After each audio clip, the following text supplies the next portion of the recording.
nuko Rwanda Premier League yasubije ngo iki ibyo yasubije n'ubu nibyo twari twiteze kugira ngo tubikomerezeho kuri process kuko iyi procedure nayo nagira inama abantu cyane cyane Ferwafa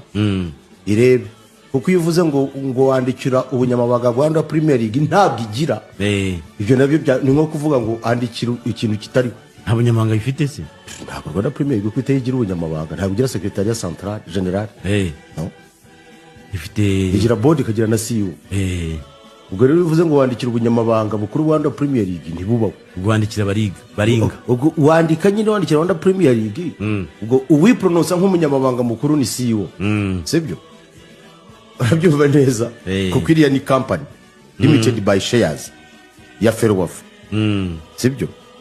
ibi nabyo muri icyo turimo ducyaringa ubu ngubu ni rigo ni ikintu kijyanye no kubahiriza amategeko n'amategeko kandi abantu barabyihanganira ntago burya iyo amategeko ahari kuyubahiriza biba ari uburenganzira bw'abantu kandi cya kabiri iyo turi mu kintu tuvuga ko dushaka ko kiba more commercial oriented kigomba kuba gifite uburyo regulatory framework zacu zigomba kuba ziri clear ariko wenda ibyo anagaciyemo ibirimo bikurikiraho this is